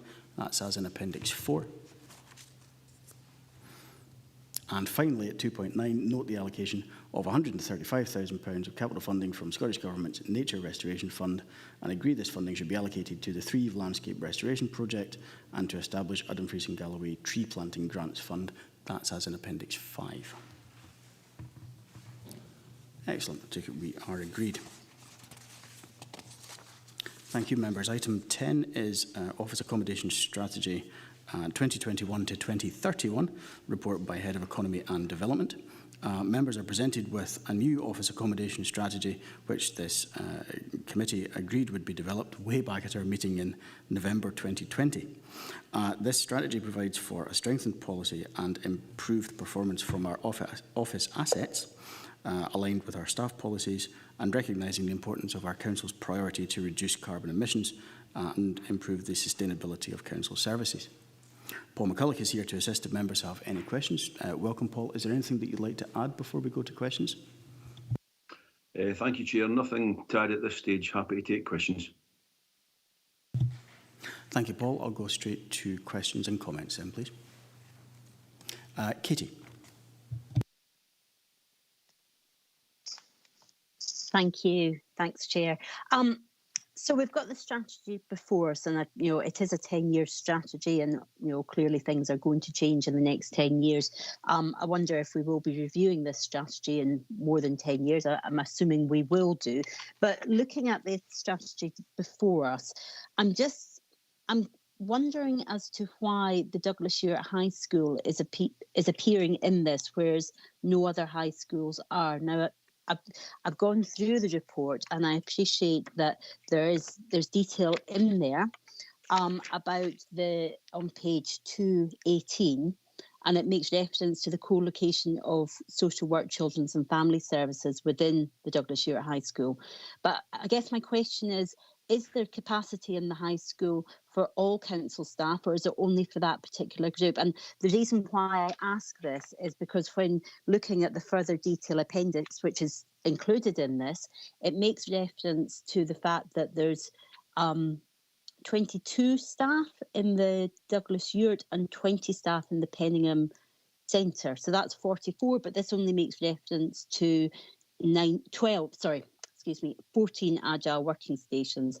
And if you look at the fine detail, there's actually 18 and 41 workstations, whereas the Douglas Ewart only has 14. So I'm just wondering, I appreciate that that's very detailed points, and maybe I can discuss that with you, Paul, beyond. But I'm just wanting to, I guess I'm concerned as to why is the Douglas Ewart included separately in this when no other high schools are. Thank you. Oh, and sorry, Chair, if I may, the other question I have, obviously we do have a further item on the agenda later on, which is exempt, so I will not speak to that. But on page 216, there is almost a flowchart of the different stages. And I'm just wondering, where are we in that flowchart right now, especially in relation to the fact that we do have a report coming forward. So thank you, Chair. Thanks, Katie. Paul, can you assist with those two questions, please? Yeah, okay. So in terms of the office accommodation strategy, this will be an annually reviewed strategy. So as we move forward, and Councillor Hagman's quite right, things may change depending on lots of things. So there'll be an annual review and update of the office accommodation strategy as we go forward through that 10-year period. With regards to the particular requirement or the particular insertion of Douglas Stewart, I suppose Douglas Stewart is quite succinct in terms of high school, in that it has office accommodation that's attached to the school. This office accommodation is used by social work staff, and the intention is to consolidate onto the Douglas Stewart site, allowing the adequate number of workstations to allow that cohort of staff to work from that location.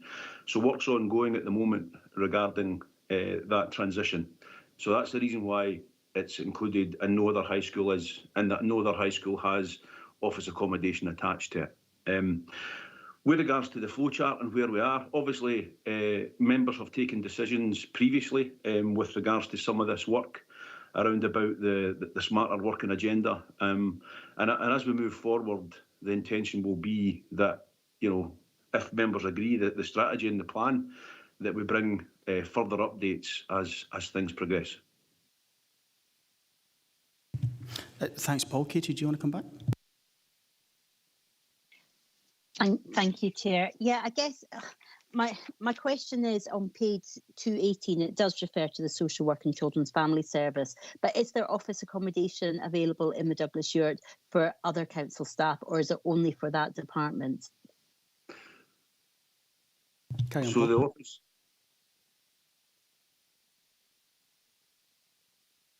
Sorry, Chair. No, sorry, carry on. Yeah, so that office accommodation that's attached at the Douglas Stewart will be ring-fenced for that activity. Thanks, Paul. Thank you for the clarification. Thanks, Katie. Thank you, Paul. Are there any further questions? Ronnie? Just a couple. I noticed that, part of the strategy, and, I know it's a difficult circle square, if you want, but we're getting reducing CO2 emissions by reducing the number of buildings we own and investing in low carbon measures to the retained estate. But how does that square with people working at home, because they're obviously increasing their CO2 emissions, and is it a balance? Is it a fair balance within that? How much are we actually reducing by doing that? The other thing is the staff response. I think there was 833 staff responded. How many staff was this actually opened up to? How many staff actually come into the category where the survey was put? And I noticed that 44% of them staff had concerns about mental health issues regarding working from home, and how we're dealing with that as well. The other thing was I think it was 11, the elected members opportunity to provide feedback. I know there was 11 responses regarding that, and I don't know whether 50% of the members who responded have said that working from home had a negative effect. So it's not all roses, and that's all I'm trying to say. And how do we square some of these figures? Ronnie, I do think it's a fair point, and we shouldn't assume it's all roses, absolutely. But can I bring Lorna in on those points, please? I think they're really important points, Councillor Nicholson, and as part of the development of the office accommodation strategy, we recognise that some staff will wish to work from offices whole time, and the home working policy this committee considered in June provides for that, and we recognise the impacts that COVID and the restrictions we've have had on individuals. Many of our staff, in fact the majority of our staff, are not office based. They are frontline staff and they are at work, and this relates to the office accommodation part of that. The survey, as I understand it, Paul can correct me, was opened up with HR and the property team to all staff, so all staff had an ability to respond to it. And in terms of that home working policy, subject to restrictions being changed by Scottish Government, we would be looking to manage and support staff take advantage of that home working policy, and indeed attendance at council buildings and offices as well. So flexibility focused around the service need and the staff need as well. And there's a number of initiatives just now in support for staff mental health and wellbeing, which we're continuing to pursue while the restrictions are in place in the stage. Thanks, Ed. Ronnie, do you want to come back? Oh yes, carbon emissions. So I don't know, Paul, if you can assist with that. I mean, certainly I do know that emissions from household heating are a major component of carbon emissions. Well, I think certainly in Western Europe at any rate, and certainly in this country, but I don't know if you can assist further. Yeah, so that again is a very good point. So in terms of our staff survey, that was an issue that was identified by staff as a working from home, particularly in the winter months. They saw their fuel bills increase, etc. So, as Lorna says, it's about a blended model of work where attendance at the workplace, based on service need, staff need, you know, all of the wraparound regarding the working from home policy. So in terms of CO2 emissions, one other important point to note is that obviously in terms of commuter journeys, that sort of whole commuter journey side of things from the emissions perspective was significantly reduced as well, and again staff recognised that. So there is a balance absolutely to strike, and I think there's a lot of different parameters that come in there. Thanks, Paul. Ronnie? Thank you, Paul. I'm not sure whether I've got the answer. I do understand some of the technicalities, some of the nuances within working from home and working from buildings as well. And it's the same, you know, reducing CO2 emissions is a good headline, but what we're actually doing might be different, and it might be a little, and that's fine, you know. But if we have that kind of knowledge regarding the impacts on that, it's the same with, you know, it's not in this report, but it's in a further report. It's regarding, but it is in this report. It's in page 193 actually, about reducing emissions by reducing the number of buildings. But it goes into more detail in another report. But by reducing the number of buildings, are we just passing on problems? Because, you know, obviously we have no control over how these buildings are being used afterwards, and apart from maybe planning aspects, we might have some sway with that, and how emissions, how they're, you know, how the buildings are utilised. But by getting rid of buildings, we may just be passing on the problem again to somebody else, and without actually doing any reduction in emissions ourselves. I do take the point. I think it's something we need to look at really carefully. Without a doubt, we have more property than we need. But I think the last thing that the council would wish to do is become the owner of many boarded up properties, some of which would inevitably be in very prominent locations.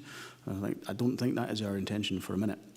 But of course we need to be very careful when we're implementing this, that we don't end up in that situation. I do think it's a very important point to raise.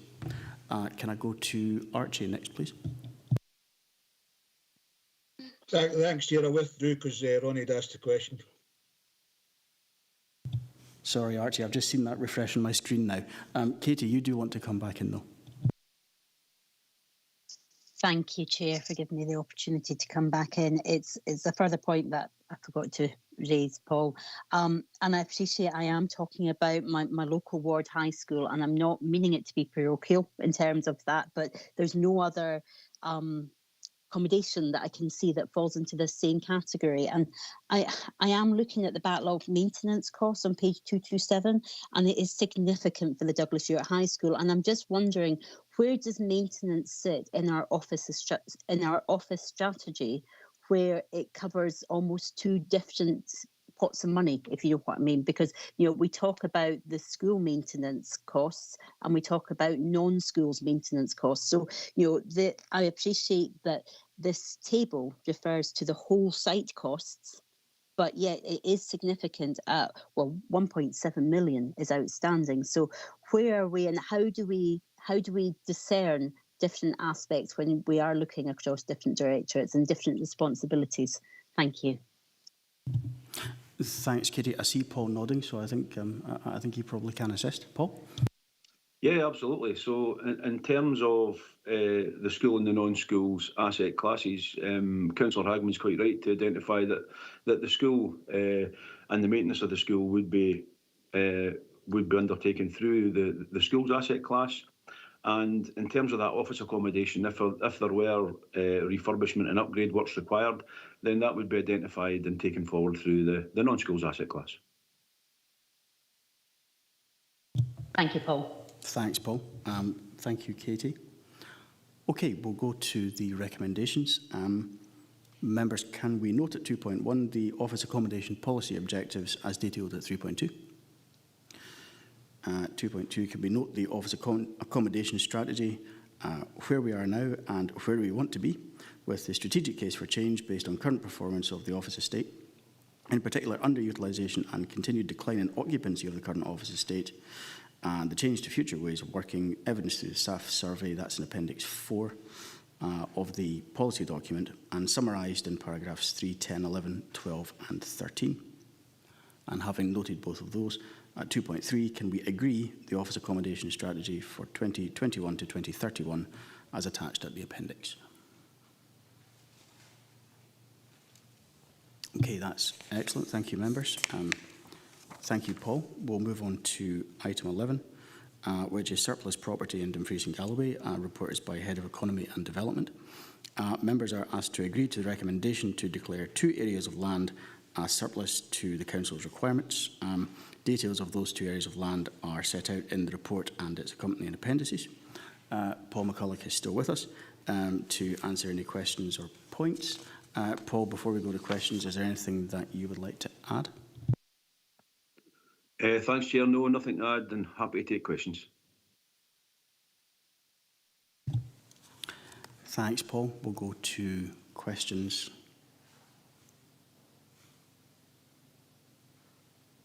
Katie, can I check, is that a question for this item or is that from the last item? It's a question for this item, please, Chair. Carry on. Thanks, Katie. Thank you. It's in reference to the piece of land at Home Park Industrial Estate in Minigath, and I appreciate it as it's a very strip of land. You know, the report says it is landlocked and it's currently got trees on it. I'm just conscious in the previous report we're encouraging people to plant trees.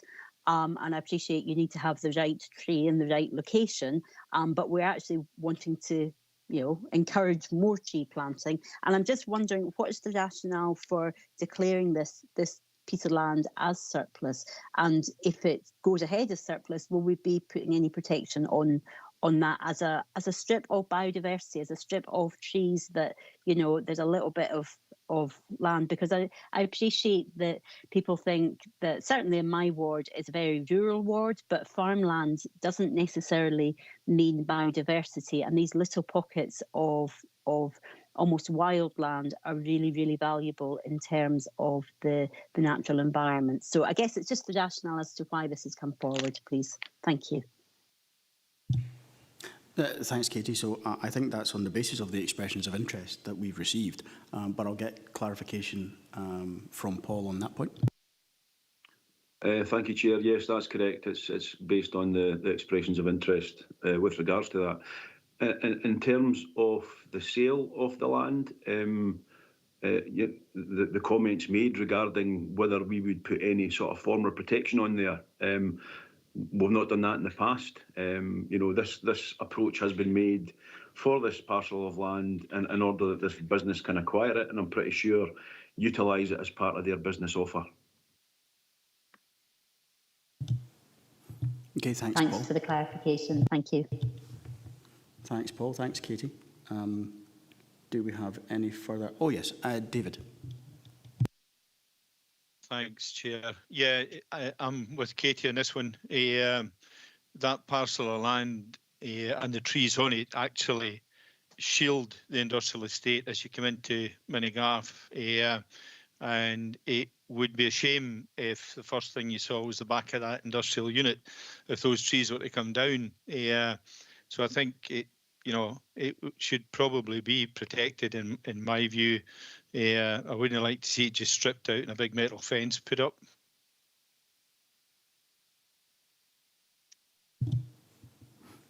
Okay, thanks. Thanks, David. I think probably need to seek a bit of advice in terms of our disposals policy, because clearly we're being asked to determine whether these pieces of land are surplus to the requirements of the Directorate, which I think we probably take the view that they are, although there is a question mark about what use we would prefer to see them put to, that they're not necessarily pieces of land that we wish to retain. That part of it, I think, is straightforward. I think I need some advice on the issues that have been raised by Katie and David in terms of the use of the land as effectively, I think, for screening of the industrial estate. Paul, I mean, I don't know if that is something you can assist with, but if you can, then I think it would be helpful. Thanks, Chair.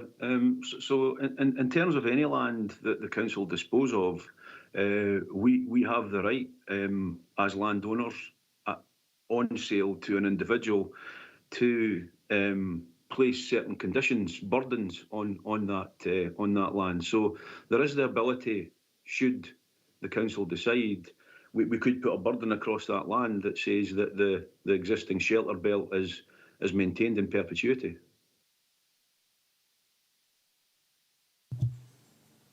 Okay. Sorry, Chair. The only thing I would add to that, Chair, is that whether that then would dissuade the person interested from acquiring it would be the question, obviously. Yeah, I think that's a very fair point. I mean, the clarification is important. Clearly, that's something we could do if we wish, but the land is ours. It may remain ours if that condition is offered to the potential purchaser. I'm in members' hands with this. Certainly, 2 local members have expressed a concern about the trees being removed as a potential result of the sale.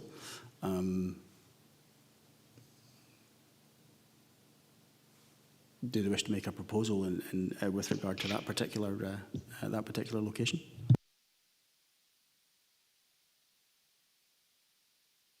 Yeah, Chair, if I can come back in here, I think. Yep.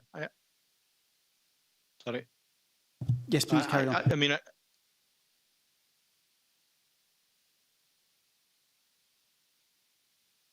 Sorry, David. Yes, carry on.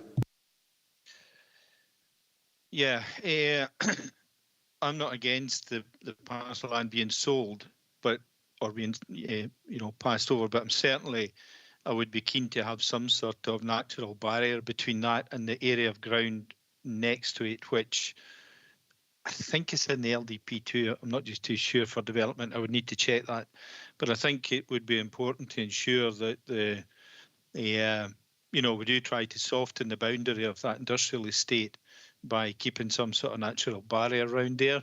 It may well be that the area of ground is large enough for it still to be useful to the person who wants to acquire it without stripping everything out.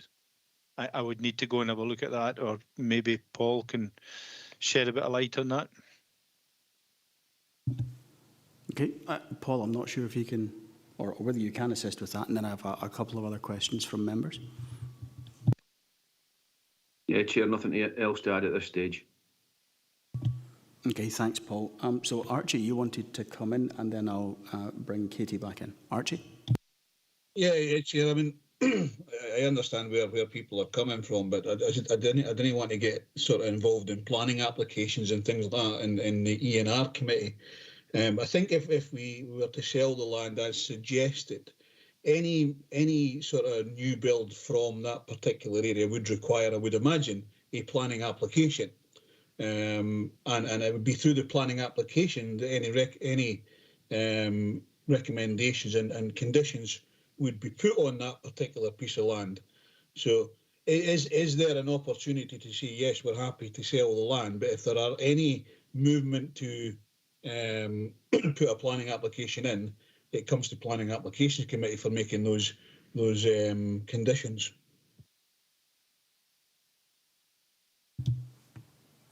So I'm again not sure whether that's one that Paul can assist us with. I'll ask, but that may not be fair. Chair, we've got Steve here. Steve is here. Okay. Chair, yeah, thanks. It's really just to point out that there may be works that wouldn't require planning permission. So I'm not sure that we could rely on the kind of planning process to control what happens. Certainly, if members are concerned to retain that tree belt along there, then I think that's something that would need to be reflected in the missives. Thanks, Steve. I think that's helpful. Okay, Katie, I'll bring you back in, and then Ian. Katie.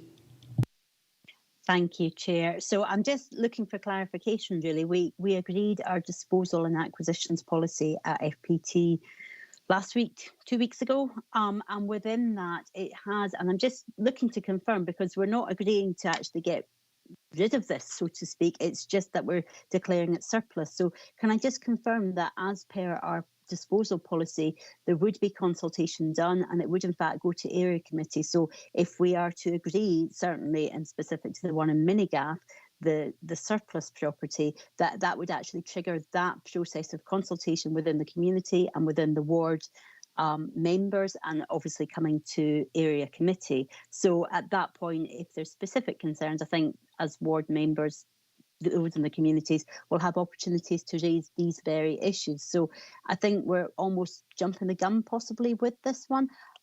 So apologies if I have confused the matter by raising it at this point, but I think it's also important just to raise that awareness. So I guess if I could have clarification that the disposal and acquisition policy as agreed by FPT will actually trigger that initial arrangement, and that the person who is interested is fully aware of that process as well. Thank you.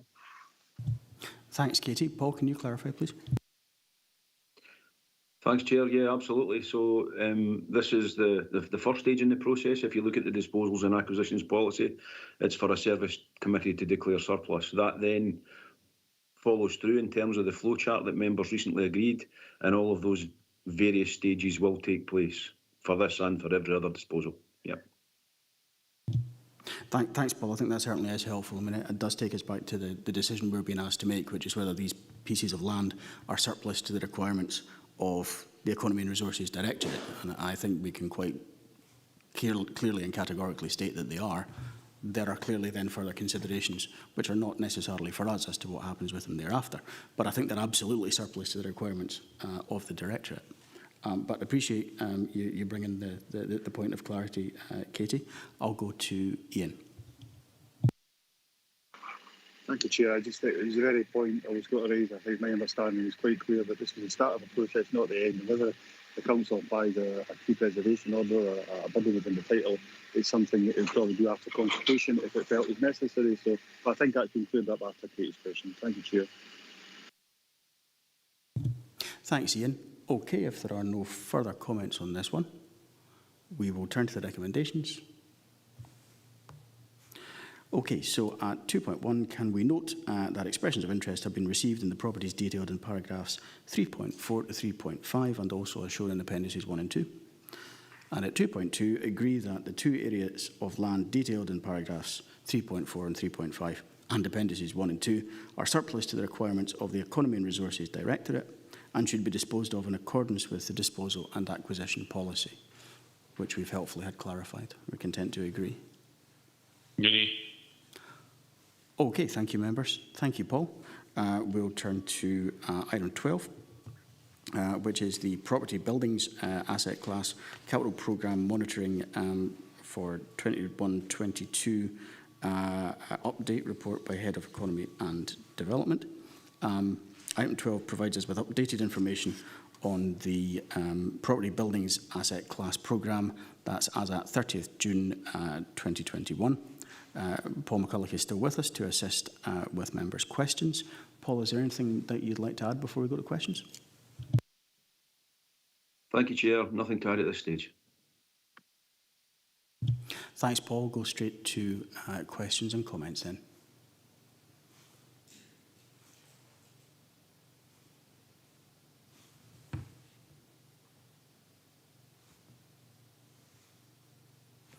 Okay, if there are no questions or comments on this item, we'll go straight to the recommendations.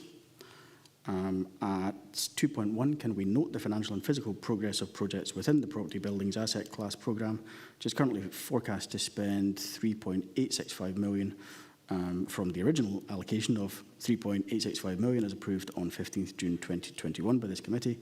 That's as an Appendix 1. At 2.2, can we agree the project variances across the programme as identified in Appendix 2? At 2.3, can we agree the new projects at Irish Street offices in Dumfries, Wanlock Head Community Centre, Buccleuch Centre, Langham, filter replacements in our swimming pools and BMS replacements across the non-schools estate? That's all as detailed in paragraph 3.5, and that these will be funded from the unallocated until condition survey outcome funding. Agreed. And finally, at 2.4, can we note that the Finance, Procurement and Transformation Committee agreed on 31st August the reprofiling of 0.512 million from financial year 2021 into financial year 21-22. Noted. Excellent, thank you, members. Item 13 is the ICT Business Systems Asset Class Capital Programme Monitoring Report. The report's by Head of People and Transformation and provides us with updated information on the ICT Business Systems asset class for the first quarter of 2021-22. Graham McAlorum is here to assist if members have any questions. Graham, is there anything you'd like to add to the report? Thank you, Chair. No further comments. Thank you, Graham. I'll turn to members' questions, please.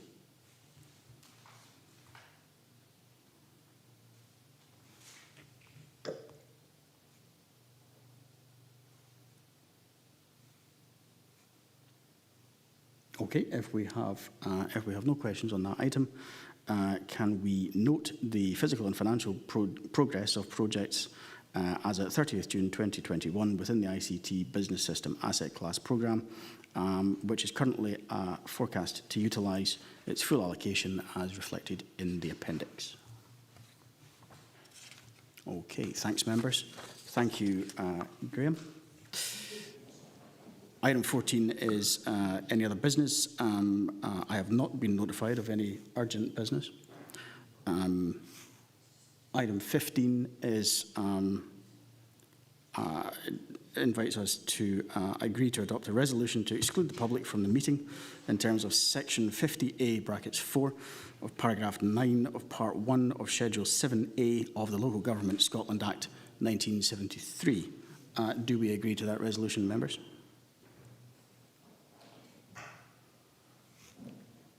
We'll need to take a short pause while the recording is terminated.